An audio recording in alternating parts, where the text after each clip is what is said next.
ऐसे जब 20 साल पहले मैं खड़ा हुआ था ऐसे किसी ऑफिस में जाके, तो मुझसे पूछा गया था कि क्या है। किसी डायरेक्टर के असिस्टेंट ने पूछा था क्या है। मैंने कहा एक्टर हैं। बोले दिखने से तो लगते नहीं हो एक्टर हो। तो क्या होता था कि इंडस्ट्री में हमेशा ये चलन था कि एक्टर हीरो जो होता है वो 6 फुट का होता है और गोरा होता है और लंबा चौड़ा बल्ले छल्ले होते हैं। मतलब हम तो बस ऐसे ही चले गए थे, ऐसा ऐसा ऐसा समझता था वो। और शिप्रा, मैं ये आपको यकीन दिलाना चाहता हूं इस चीज का कि मेरे खुद के रिश्तेदारों ने भी, जब मैंने उनसे इच्छा जाहिर की कि मैं एक्टर बनना चाहता हूं, तो उन्होंने भी मुझे डीमोरलाइज किया कि पहले शक्ल तो देख ले अपनी, क्योंकि 5 फुट का छोटा पतला दुबला सा आदमी, काला कलूटा। मुझे खुद को पता नहीं था कि इंडस्ट्री में मेरा क्या हाल होगा, बट एक जिद थी और हजारों लाखों मतलब सालों साल से इंडस्ट्री में सिर्फ यही चलन था कि एक्टर तो, हीरो तो जो है ऐसा होता है। लेकिन सब ऑड सिचुएशंस के बावजूद भी गए। लेकिन एक चीज मेरे दिमाग में थी कि जो सब कर रहे हैं वो नहीं करना है, तो अलग क्या करूं, अलग क्या होना चाहिए। उसके लिए ट्रेनिंग की ज़रूरत थी, जो मैंने नेशनल स्कूल ऑफ ड्रामा में आके ट्रेनिंग ली। 3 साल मैंने एक्टिंग की पढ़ाई की वहाँ पे, और अपनी एक क्राफ्ट के बारे में समझा कि एक्चुअली इस पर्सनैलिटी में अगर मैं लोगों को इम्प्रेस करना चाहता हूँ, उसके लिए एजुकेशन की बहुत ज़रूरत है। या जो भी आप काम कर रहे हो उसमें क्राफ्ट, उसका एक्सपर्ट होना बहुत ज़रूरी होता है। ऐसे ही हवा में नहीं कि जैसे पहले होता था, अरे यार तो बहुत खूबसूरत दिखता, फिल्मों में जाके काम करना शुरू कर दे। ऐसा नहीं, किसी चीज को बारीकी से जानना, उसके लिए ट्रेनिंग की, एक्सपर्ट्स की, एक्सपीरियंस की जरूरत होती है। तो मैंने ट्रेनिंग ली नेशनल स्कूल ऑफ ड्रामा से, और 2000 में मैं पहुंच गया मुंबई। मुंबई पहुंचने के बाद जब हम किसी ऑफिस में जाते थे, आई थिंक उससे पहले चलन नहीं था बिल्कुल भी। हम लोग गए, जैसे मैंने बताया कि ऑफिस में खड़े हो के, भाई हम एक्टर हैं, काम दोगे क्या। तो बोले पहले हुलिया तो देख अपना तू। तो ये हर बार सुनने के लिए मिलता था, और वो बात भी सही थी, क्योंकि उससे पहले कभी कोई आपने देखा नहीं होगा कोई इतना बड़ा, कोई इतनी सी पर्सनैलिटी का 5 फुट 6 इंच का आदमी, पतला दुबला सा मरियल सा, कि कभी ये इस तरह के लोग एक्टर भी बन सकते हैं, हीरो भी बन सकते हैं, स्टार भी बन सकते हैं। ऐसा चलन था ही नहीं। मैं कॉन्फिडेंट था बिकॉज ऑफ माई ट्रेनिंग। मैंने ट्रेनिंग ली थी और अपनी क्राफ्ट के बारे में बहुत अच्छे से जानता था मैं, और उस चीज का सिर्फ कॉन्फिडेंस था मुझे कि आज नहीं तो कल, कल नहीं तो परसों, या 10 साल या 20 साल या 30 साल के बाद नंबर जरूर आएगा मेरा। मैंने कभी भी अपने को टारगेट नहीं किया, टारगेट नहीं दिया मैंने कि अगर 2 साल ट्राई करके देखता हूं, उसमें अगर हो गया तो ठीक है, वरना कोई दूसरा फील्ड अपना लूंगा। ऐसा कभी नहीं। जिस चीज का पैशन होता है, जज्बा होता है, अगर आप दिल से चाह लो ना, तो पूरी दुनिया झुक जाती है उसके ऊपर। उसको पूरा करने के लिए पूरी कायनात एक हो जाती है कि इस आदमी की जिद के लिए, इस आदमी की जिद के आगे झुकना पड़ेगा, और पूरी दुनिया झुकती है आपकी जिद के आगे। लेकिन आपको जिद्दी होना पड़ता है, आपको बहुत सारे सेक्रीफाइस भी करने पड़ते हैं, क्योंकि ये आपने चाहा है। परीक्षा देनी पड़ती है आपको, जितना बड़ा इम्तिहान होगा उतनी बड़ी परीक्षा भी देनी पड़ेगी। आसान काम नहीं है। छोटे छोटे टारगेट बनाएंगे तो छोटों में निपटारा हो जाएगा। हमेशा अपने आप को टारगेट बढ़ा दो। तो उसके लिए हमेशा अपने आप को अनकंफर्ट जोन में डालो, कि जो इम्पॉसिबल है उसको पॉसिबल करने की शिद्दत, पैशन आपके अंदर होना चाहिए, वो हो जाता है। आज जो दुनिया में इतने सारे एक्सपेरिमेंट हुए हैं, ये सिर्फ इसी बिना पे हुए हैं, पागलपन के जरिए ही हुए हैं ये सारे एक्सपेरिमेंट। एक मैंने कहीं सुना था कि जब आप एक्सपेरिमेंट करते हैं तो फेलियर भी होते हैं, कई बार फेलियर होते हैं। कोई एक एक्सपेरिमेंट करने के लिए, कोई एक चीज करने के लिए बहुत बार हमने भी झेला है, बहुत बार फेलियर हुए हम लोग। लेकिन एटलीस्ट हमें इतने सारे फेलियर होने से इतने तरीके पता चले कि इन तरीकों से सक्सेस नहीं मिल सकती। फॉर एग्जाम्पल, एडिसन ने जब बल्ब का आविष्कार किया तो 100 बार एक्सपेरिमेंट किए अपनी ज़िंदगी में। 100 बार एक्सपेरिमेंट करने के बाद जब उसको पता चला कि अरे फॉर्मूला तो ये था बल्ब बनाने का, तो एटलीस्ट उसको ये, उसके साथ साथ उसको ये भी पता चला कि 100 जो तरीके हैं, 100 तरीकों से बल्ब नहीं बनता, ये भी पता चला उन फेलियर्स में उसको।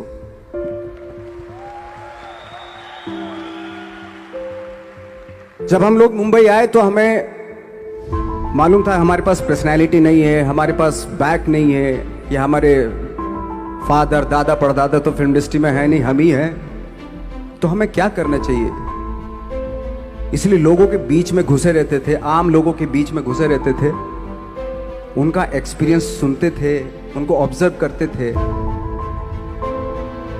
तो आई थिंक मेरे पास 15 साल तक, 10-12 साल तक कोई काम नहीं था। जैसे आपने बताया कि बहुत ही 10-10 सेकंड के रोल करके घर में आके बैठ जाता, पूरे साल खाली बैठे रहते थे हम लोग। लेकिन एक चीज थी कि लोगों के बीच में रहते थे। लोगों के बीच में रहने से ये एहसास हुआ हमें कि तरह तरह के लोग हैं, लेकिन हमारी इंडस्ट्री में सिर्फ एक ही तरह की एक्टिंग होती है। हजारों करोड़ों लोग हैं इस दुनिया में, लेकिन एक्टिंग सिर्फ एक ही तरीके से होती है हमारे यहाँ। तो मुझे लगा यार, ये मैं तो ट्रेन भी हूँ, मुझसे अपनी आर्ट भी आती है, और हजारों लोगों को मैं ऑब्जर्व भी कर रहा हूँ। तो ये तो सबसे अच्छा सूत्र है, इससे तो मैं बहुत कुछ कर जाऊंगा।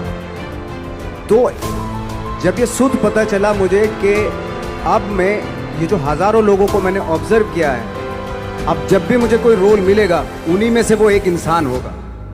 उसी में वो ठाकरे, बाड़ा साहब ठाकरे होंगे, उसी में मंटो होगा, उसी में गणेश गायतोंडे होगा,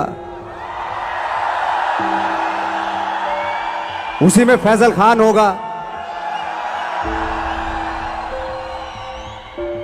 उसी में माजूमदार साहब होंगे। तो इस तरह के, ये कब हुआ? जब हमने लोगों को ऑब्जर्व करना शुरू किया, लोगों के बीच में रहे। मैं 15 साल के बाद जो मेरी लाइफ थी, जिसमें खाने तक को नहीं मिलता था, अब फॉर्चुनेट अपने आप को समझने लगा था कि थैंक गॉड कि मुझे ऐसे लोगों के बीच में मुझे रहने का मौका मिला। तो कभी भी आई थिंक मुझे लगता है कि कभी भी जब आप स्ट्रगल कर रहे होते हैं ना, वो एक मौका होता है आपके पास, वो एक चांस होता है आपके पास कि कैसे उसमें आप अपना ऑब्जर्वेशन, एक्सपीरियंस, जब आपको काम मिलेगा वो उसमें लगाएंगे आप। तो मेरी लाइफ बहुत ही, आज जब मैं सोचता हूँ कि यार ये तो बहुत ही अच्छा हुआ, तो जो 15, 10, 12 साल मैंने बिना काम के गुजारे, जो लोगों के बीच में रहा था मैं, आज वो काम आ रहा है मेरे। जहाँ ज़रा सा कोई कैरेक्टर मिलता है तो आदमी इसलिए कनेक्ट करता है उनसे कि उनको लगता है कि यार ये तो मेरे पड़ोस का ही, आसपास का ही ये बंदा। मैंने देखे हैं इस तरह के लोग। आई थिंक यही हमारी सबसे बड़ी जीत है एज एन एक्टर।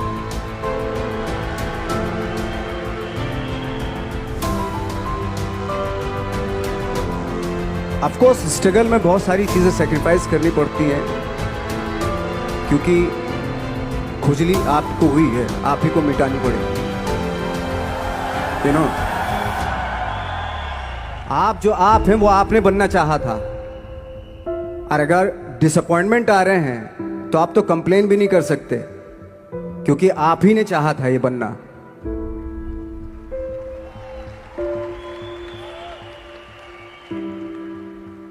तो बस यही था कि 10-12 साल तक मैंने सोचा था, 10-12 साल जब स्ट्रगल हो गए तो मेरे बहुत ज़्यादा वो भी हुआ कि यार छोड़ के चले जाते हैं, कुछ काम मिल नहीं रहा है, क्या हो रहा है कुछ पता नहीं, आई डोंट नो मिल पाएगा या नहीं मिल पाएगा।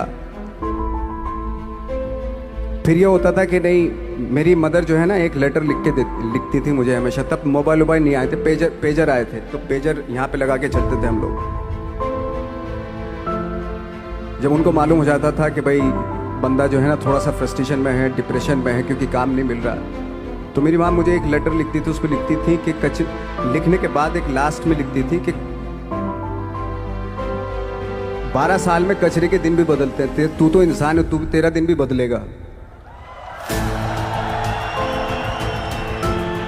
तो उन सब चीज़ों को देख के कोई एक शेर, कोई एक कोटेशन, कोई इस तरह की जो मोटिवेट करती है, जो लाइन्स आपको, उनका रहना, उन पे बिलीव करना बहुत ज़रूरी होता है, क्योंकि वही चीज़ आपको मोटिवेट करती हैं आगे बढ़ाने के लिए। और जब ख़राब वक्त होता है आपको वो लाइन्स, वो पोएम्स, वो सारी चीज़ें आपको संबल देती हैं, मजबूती देती हैं, ताकत देती हैं। और मैं जिस गांव से आया था, डिस्ट्रिक्ट मुजफ्फरनगर के एक छोटा सा गांव था बुढ़ाना, जब हमने शुरुआत की थी वहाँ पे, जब मैं था वहाँ पे लाइट भी नहीं थी। 1 घंटे के लिए रात में कभी आ गई, या 1 महीने के बाद हल्का सा मुंह दिखा के चली गई। इस तरह की लाइट इस तरह होती थी। वही लैंप में पढ़ना स्टार्ट किया, लैंप। तो छोटे से गांव से आने के बावजूद फिर दिल्ली मतलब छोटा सा, उससे बड़ा शहर भी हमें ऐसा लगता था पता नहीं क्या है, मतलब डर लगता था। मैं जब मुंबई में आया था तो मैं 15 दिन तो घर से बाहर ही नहीं निकला था, क्योंकि इतनी स्पीड देख रहा था मैं कि इतनी स्पीड में तो हम चल ही नहीं पाएंगे, इस शहर के साथ शायद हम कनेक्ट नहीं कर पाएंगे बिल्कुल भी। तो इस तरह के डर थे। लेकिन ऐसी जगह पे आ गए थे कि अब जाना भी मुश्किल था। तो मतलब वापस नहीं जा सकते थे, वापस इसलिए नहीं जा सकते थे कि बहुत सारे डर थे। वापस अगर चले गए तो थिएटर के जो मेरे दोस्त थे वो बोलते, क्यों भाई वापस आ गए तुम भी, जैसे बहुत सारे लोग वापस आ रहे थे तुम भी वापस आ गए, चलो लग जाओ ठीक है। गांव में इसलिए नहीं जाता था अपने कि जो पहले ही बोलते थे वो लोग के शक्ल तो देख ले, फिर हार के उनके सामने चला गया तो क्या बोलेंगे वो तो वही बोलेंगे कि हमने तो पहले मना किया था कि मत जाओ, क्या सूरज शक्ल थोड़ा ही थी तुम्हारी स्टार बनने की, एक्टर बनने की। तो ये बहुत सारे डर थे जिसकी वजह से मैं अपने ना तो गांव जाता था, ना जहाँ से ट्रेनिंग ली थी दिल्ली से, ना वहाँ जाता था। मैंने जो भी है मरना जीना मुंबई में ही होगा। रही बात सक्सेस की, सक्सेस अगर 30 साल बाद भी मिलेगी उसके लिए भी मतलब तैयार रहना चाहिए। सक्सेस की कोई डेट नहीं होती, कोई तारीख नहीं होती, कोई टारगेट नहीं होता कि इतने ही दिनों में मिल जाएगी। इंसान का काम होता है, आई थिंक मुझे लगता है कि मेरे हिसाब से मुझे लगता है कि लाइफ ना हमेशा अपने आप को लाइफ में पुश करते रहो, और पैशन के साथ जिस भी आप काम में हो, जो भी आप काम कर रहे हैं उसमें पैशन के साथ लगे रहना बहुत जरूरी होता है। क्योंकि पैशन से क्या होता है, जिस भी आप फील्ड में होते हैं उसकी डिटेलिंग्स मिलनी शुरू होती है।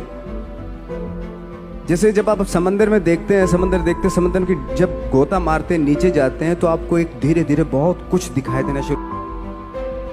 ऐसी आपका भी फील्ड है, कोई भी हर फील्ड ऐसा ही होता है, उसमें असीम संभावनाएं होती हैं, इतनी पॉसिबिलिटीज होती हैं कि